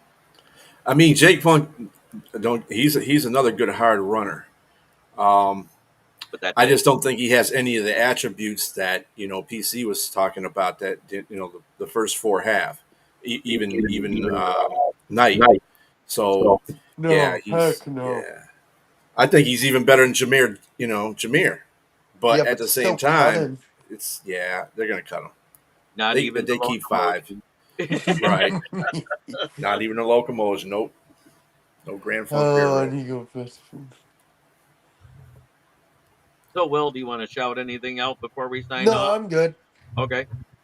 DC, are you thinking about getting back into doing this yet, or are you going to wait till next year? Yeah, if I had like 18 sponsors and could sell my business, I'd do it in a heartbeat. Okay. Because sitting on my ass is way more relaxing than standing in a dusty shop all day long. So, But Jeremy, I have a question for you after the show. Okay. but no, I'm just gonna get invited, or invite myself like I did tonight. and No problem. I just my show up. mind to invite you, and I apologize. That was my fault because No, man, I didn't set up my show early. I got home from work at 7 or a little after 7. I started eating dinner, and I was like, okay, I need 3 toppings. it was like after 9 o'clock, and I was upstairs just chilling after dinner. And I was like, oh, I wonder if you guys are doing the show tonight. So I just jumped on to see if you guys are doing it because I wasn't sure. But Oh it yeah. doesn't matter to me, man. If I'm invited, you want me on here? Hey, PC, how does your Tuesdays look? They Tuesdays. busy? Yeah, usually Monday through Friday during the day. I'm swamped unless it's at night. Well, it's at night. It's 8 o'clock. That I have What my about show. me, Bastrilla? You can come on too. Yeah, I got no problem with that. I already got JB coming on. I need Uncle Rumble. I need to see Uncle Rumble. Yeah. So what time again? 8 p.m. It's 8 o'clock Eastern Standard Time. How long do you usually go for? It depends. The last 2 shows were like 2 hours, but you don't have to be on 2 hours. I got JB coming on. Girl's coming on too. Not girl. Woman is coming on. Her Corey? name is Marissa. Oh, Marissa. Okay. Yeah. So Ladies. she's going to be coming. So we might have a full house this Tuesday. I So still Will. love James's comment. Yeah. Do you have my my Twitter? He can X, send it. whatever? He can send No, it. I'll forward it to you. That's no problem. Yeah, just forward it to him if you want. What and then, time on Tuesdays? Yeah, just So- hit me up and I can maybe jump on for an hour or something. I may be able to make it. I'm on a Tuesday show, but if there's a time where I can just skip that show, I'll let you know. and like I said, it's not. You don't have to be on the whole time. Like I said, we have a 2-hour stretch from 8 to 10. So if you want to be on any time, just dip in there and say hi, or even whatever, get into some of that. That's cool. I don't have any problem with that. No, I appreciate the invite, and if I'm free, Yes, I'll sir, just jump on James. the chat and let you know. How's that? Okay, cool. James, Yeah. James says, Will, Bastrila, PC Payload, good times. SJB only lets me on the channel because Ken fed me information. I like the comment better below. Yeah, well, I know What's where that? Jeremy buried the bodies, so he owes me. He says even white guys can dance to locomotion. Hey, That's right. stop telling our secrets, PC. I didn't say where. I know. Tigers 5-2 over the White Sox in the 7th. That should The be White hard. Sox If we win suck. It's 3 out of these hilarious. 4, we give Chicago their 100th loss of the season. Let's go. Really? Oh, you forgot your ticker. How many days has it since Aaron Rodgers has thrown to Kirby? 612 days since Aaron Rodgers threw a reception in game to anyone other than Kirby Joseph. And then, by the way, we also did sign cornerback Rashad Wild Goose. And so everybody took to social media and said, the goose is loose. This dude probably won't see no type of action. He's just a pawn in the game, Isang Basie came on the field versus the third stringers and left after about 4 plays because he was that bad. Whoa, James, you can't say that. And Jake Fromm hasn't seen the field either. That is bad, James. I can clean that up for you a little bit, James. Beating the White Sox is like being a member of the Arapaho tribe.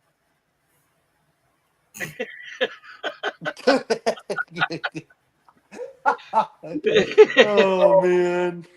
There. Oh, well.